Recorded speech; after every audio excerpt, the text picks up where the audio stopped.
আসসালামু আলাইকুম। কেমন আছেন সবাই? আজকে আমরা একটা স্পেশাল টপিক নিয়ে কথাবার্তা বলবো। সেটা হচ্ছে যে স্ট্যাটিক কিওয়ার্ড।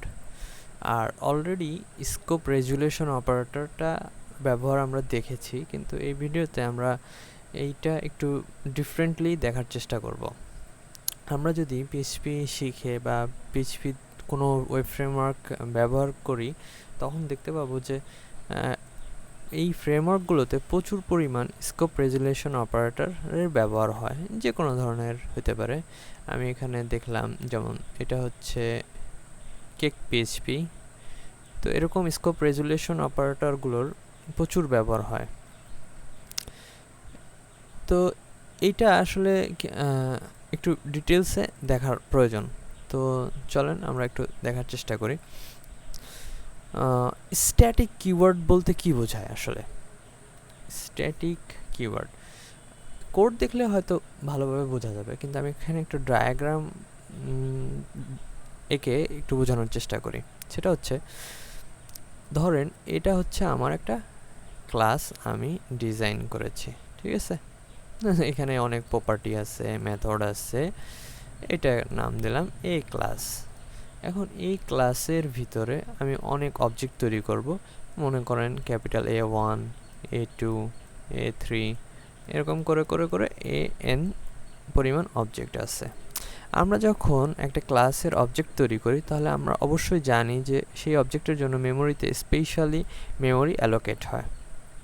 A2 এর জন্য অ্যালোকেট হয়েছে, A3 এর জন্য, AN এর জন্য অ্যালোকেট হয়েছে। তো এখানে যতগুলো মেথড থাকবে, যতগুলো প্রপার্টি থাকবে, সব কিছুর জন্য আলাদা আলাদা মেমোরি অ্যালোকেট হবে এইখানে। তো এমন অনেক সময় দেখা যায় কিছু প্রপার্টি আছে বা কিছু মেথড আছে এক্স্যাক্টলি সবগুলো অবজেক্টই ব্যবহার করবে। কিছু প্রপার্টি আছে যে প্রপার্টির ভ্যালুগুলো সমস্ত অবজেক্টের জন্য সেম। আমরা মনে আছে কিনা জানি না, গত পর্বে আমরা দেখছিলাম যে নান্না ভাইয়ের স্পেশাল ভর্তার ব্র্যান্ড নেম, একটা ফুডের ব্র্যান্ড নেম, এটা কিন্তু অলওয়েজ সেম হবে। ওই অবজেক্ট থেকে আমি ওই ক্লাস থেকে আমি যতগুলো অবজেক্টই তৈরি করি না কেন, ব্র্যান্ডের নাম সেম হবে।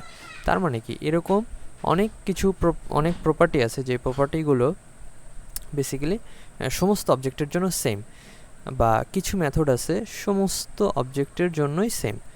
এই জিনিসগুলোকে আমরা যদি এই নর্মাল ওয়েতে রেখে দিই, তাহলে প্রত্যেকটা অবজেক্টের জন্য সেম প্রপার্টি, সেম ভ্যালু আলাদা আলাদাভাবে অ্যালোকেট হবে। তার মানে আমার মেমোরি কিন্তু অতিরিক্ত, মানে একটু এক্সট্রা অপচয় হচ্ছে।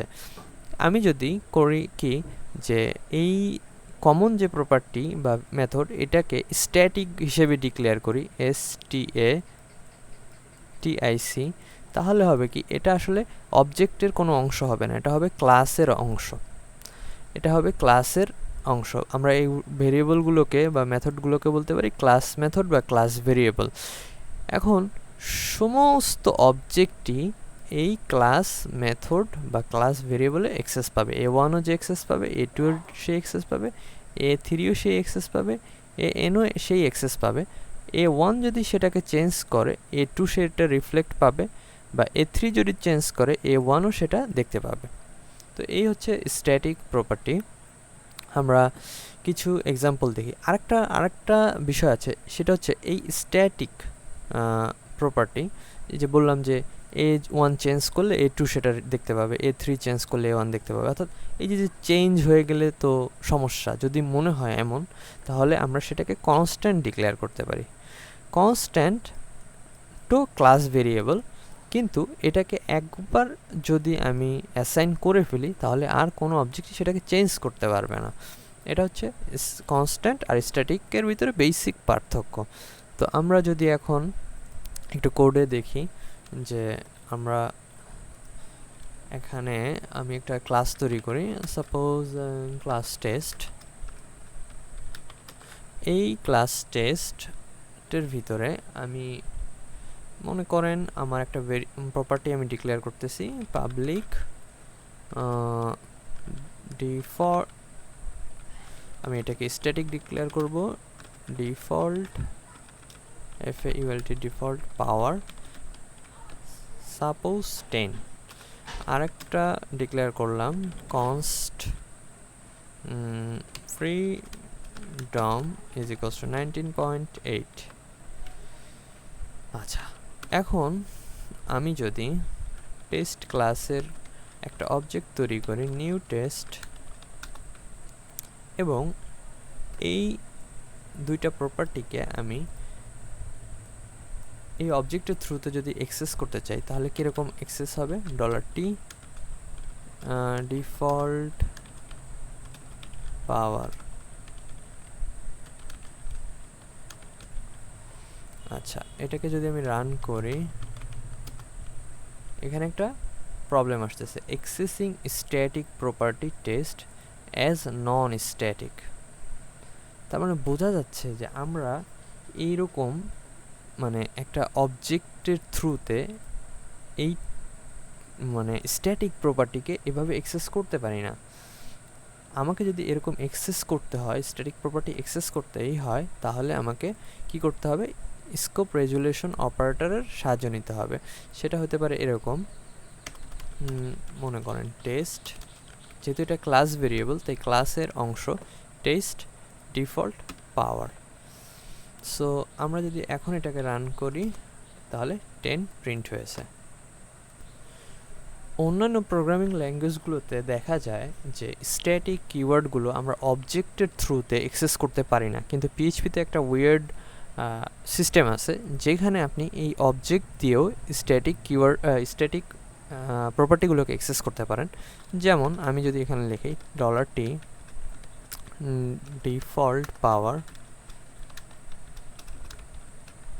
এটা যদি লিখি এবং রান করি তাহলে 10 আমি সেম আউটপুটই দেখতে পাচ্ছি তার মানে আমি অবজেক্টের থ্রুতেও অ্যাক্সেস করতে পারতেছি এবং ক্লাসের থ্রুতেও অ্যাক্সেস করতে পারতেছি যদিও এটার নাম ক্লাস ভেরিয়েবল এবং কনস্ট্যান্টের ক্ষেত্রে কি হয় দেখেন কনস্ট ভেরিয়েবল ডিক্লেয়ার করার আগে আমরা কিন্তু $সাইন ইউজ করিনি আমি নর্মাল স্ট্যাটিক ভেরিয়েবলের জন্য যেরকম ডলার ইউজ করছি কনস্ট্যান্টের জন্য ওরকম ব্যবহার করব না এটা জাস্ট সিনট্যাক্টিক্যাল রুলস পিএইচপির তো এটাকে যদি আমি প্রিন্ট করতে চাই সেম সিস্টেম টেস্ট আমি ফ্রিডম এবং কনস্ট্যান্ট সবসময় ক্যাপিটাল লেটারে লেখা এটা স্ট্যান্ডার্ড সো এটাকে যদি এখন রান করি তাহলে 19.8 এখন আমি যদি চাই যে এই স্ট্যাটিক কিওয়ার্ডগুলো বা কনস্ট্যান্ট প্রপার্টি বা স্ট্যাটিক প্রপার্টিগুলোকে ক্লাসের ভিতরে ব্যবহার করব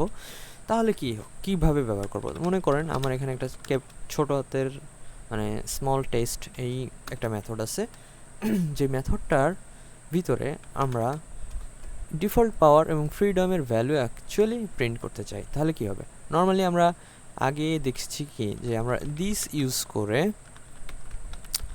ডিফল্ট পাওয়ার যদি লিখি তাহলে কি হবে আমরা এখানে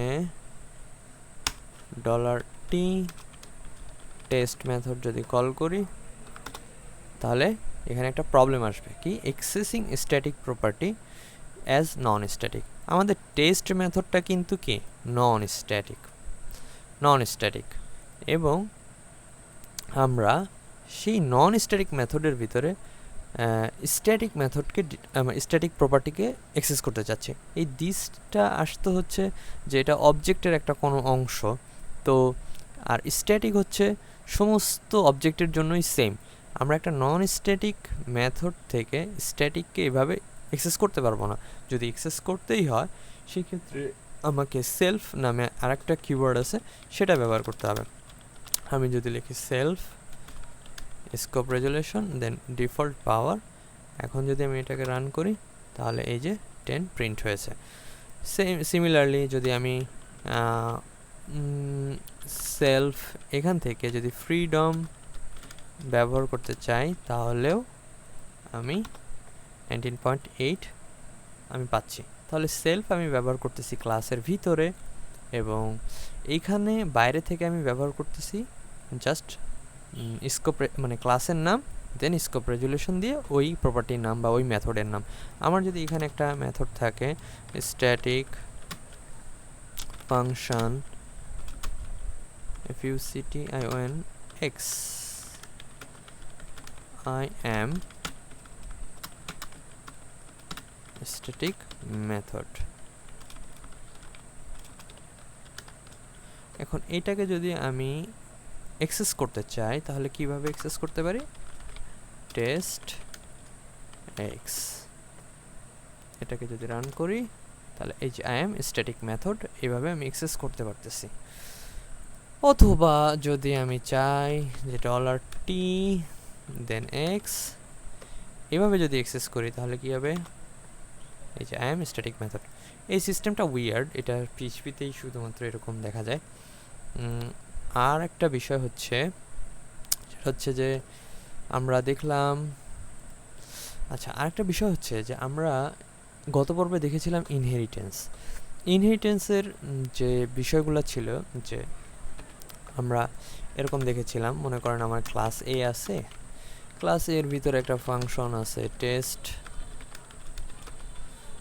eco I am from class A, ঠিক আছে। সিমিলারলি আমি যদি এখানে ক্লাস বি রাখি যেটা এক্সটেন্ডস করছে ক্লাস এ কে, এর ভিতরেও আমি ফাংশন টেস্ট আছে যেটা আমি করলাম আই এম ফ্রম প্রিন্ট করছি ক্লাস বি, দেন আমার আরেকটা ক্লাস আছে সি এক্সটেন্ডস বি। আমরা এখানেও ফাংশন সবার ফাংশনকে ওভাররাইড করতেছে echo I am from class C. এখন মজার ব্যাপার হচ্ছে যে প্রত্যেকটা ফাংশনই মনে করেন আমার স্ট্যাটিক। এরকম যদি হয়, স্ট্যাটিক যদি হয় তাহলে কি হবে? স্ট্যাটিক। এখন মনে করেন এই বি ক্লাসের যে টেস্ট মেথড আছে, তাকে যখন কল করব, সে আসলে তার ইমিডিয়েট যে প্যারেন্ট ছিল সেই প্যারেন্টের যে টেস্ট ছিল তাকে কল করছে। এটাতে তো কোনো সমস্যা নেই, আমার যে প্যারেন্ট আছে এর টেস্টকে আমি কল করলাম। আর এর টেস্ট যখন কল হবে সে আসলে যেহেতু সবগুলো স্ট্যাটিক মেথড, আর এই ইনহেরিটেন্স চেইনের বিষয়টা হচ্ছে এরকম যে এ কে ইনহেরিট করছে বি কে ইনহেরিট করছে সি। সো এই চেইনের আমি এ থেকে সি এর মেথডকে অ্যাক্সেস করতে পারবো, সি থেকে এর মেথডকে অ্যাক্সেস করতে পারবো, এ থেকে বি এর মেথডকে অ্যাক্সেস করতে পারবো, বি থেকে সি এর মেথডকে অ্যাক্সেস করতে পারবো, যদি সেটা স্ট্যাটিক হয়, মানে সবাই সবারটাকে অ্যাক্সেস করতে পারবে যদি স্ট্যাটিক হয়। যেমন আমরা যদি এরকম লিখি যে সি তার যে টেস্ট মেথড আছে সেটাকে অ্যাক্সেস করো, তাহলে আমি যদি এখন অবজেক্ট তৈরি করি বি ক্লাসের নিউ বি, এখন $b তুমি হচ্ছে টেস্ট মেথডকে কল করো। টেস্ট মেথডকে কল করলে কি হবে? এখানে আসলে বলবে যে প্যারেন্টের টেস্ট, প্যারেন্টে কি আছে? এখানে আসছে এ, কি বলবে? সি, তার মানে সি দেন এ দেন বি, এরকম প্রিন্ট হবে। সো আমরা একটু রান করে দেখি, এই যে সি এ বি। তো এই ছিল হচ্ছে যে আমাদের স্ট্যাটিক কিওয়ার্ড আর স্কোপ রেজুলেশন অপারেটরের ব্যবহার। এছাড়া আমরা দেখলাম সেলফ কিওয়ার্ডের ব্যবহার। তো অলমোস্ট সব কিছুই সেম। তো আমাদের যে জিনিসটা মাথায় রাখতে হবে সেটা হচ্ছে যে কমন যেই প্রপার্টি বা মেথড আছে যেগুলো আমরা সমস্ত জায়গায় সেম রাখতে চাই, কোনো স্পেশাল কোনো অবজেক্টের জন্য সেটা চেঞ্জ হবে না, তাহলে সেটা আমরা স্ট্যাটিক ডিক্লেয়ার করতে পারি। তো এই ছিল আজকের মতো। নেক্সট ভিডিওতে কথা হবে অন্য কোনো টপিক নিয়ে। সে পর্যন্ত সবাই ভালো থাকেন। আল্লাহ হাফেজ।